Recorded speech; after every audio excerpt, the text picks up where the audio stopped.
hebi yesari kora nkatangara nkareba manije katangara Toni nchira kugira ngo ntanga sima kukanyuti nkarokoka huka Zinka gezaho gakurokoka konkani nkunda rahanga Amazina nabanyita Kamba mu Francis ndi chairman RC2 wagwemigina wode muri Mbarara Star Nijakwe ubujurizi kana bwiti kukira kunda kwa bujurizi konkandebere cyaguma naenda kujurira rahanga waha wakakoma aha namaraho umwaka enagire guheza konka ebinte binde bira ninsima pastor mukuru ahabo kubica kugambira yagira cyakoreba yakugambira nkigenda kibocyo nyowe kuyiha enkomi 2 nagumwe ntulo mu politics aza nagira politics simbi nabagiga banywano banje babo kontegana sabo kontega politics zichwambo bihome so konke mishango kuna kiranka kikahanye nemishango mingi nanye bakanja ndukuza kuyija ni manyanga abantu benje bija bw'enshonga kuna agiye kuyija abantu bakanja nguzo wa mukuru noza kukira ndija nakikaha natandika kushaba yajya tuyikirize kandi ushabe emishango yagenda n'ikende ajya tokun bazagubinga bagubinga nyanga ko bujurize mbweno wiro bubuhire ukwezi kwa mushanjo mwako guguhire omugiga munywano wanje akantaho mushango ayina abajurize babiri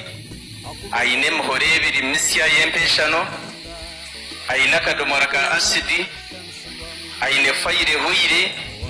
abajurize nabajango nkabashashura esente zkwingana ziti hatsigare zkwingana ziti bamwita ni mushashura nimbashashura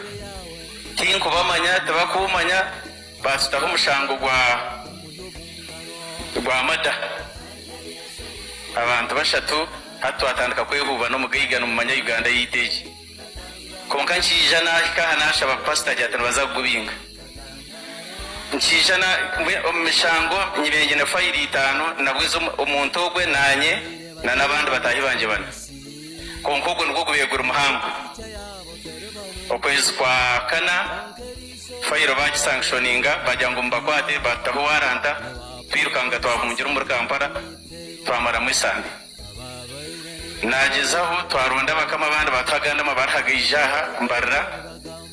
ba shaba fayiro yaza Kampala nisha nagambira pastor terbaza guwinga hagataho hazamwe byo ku okusrana kuna benishora ha pastor yajati ojando sibe bero mushanju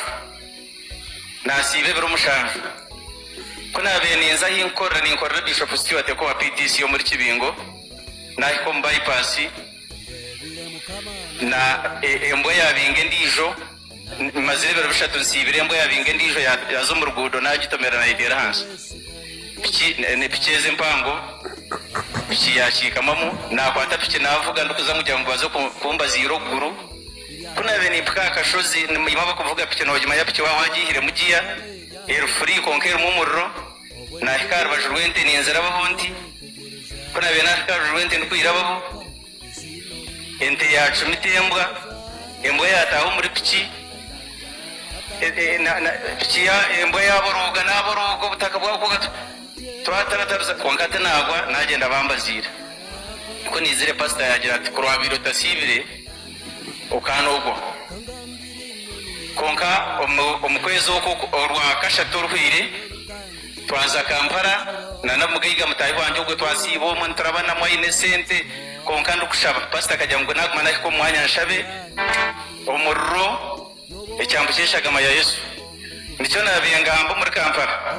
kuzagiye kubasha 8 bajya ngo fayiro bajibinga haleluya so nkatemba basi yakijane motoka ye twagaruko muri Mbarara ya burugero muri Kampala nahura nasi marhanga wakakoma rahanga wakakoma n'umukuru wijaho imwe bijabo siya wijaho ine kikuremerire nikwa natakabura kusima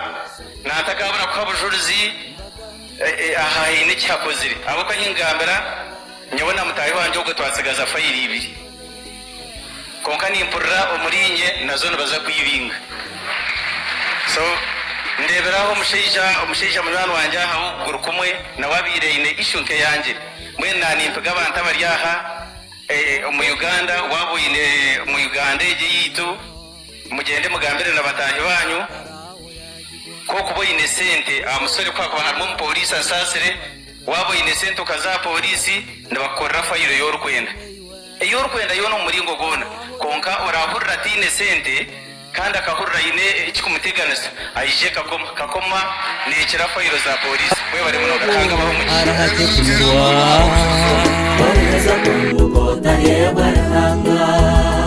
Paraho wendwara arahaje kumirwa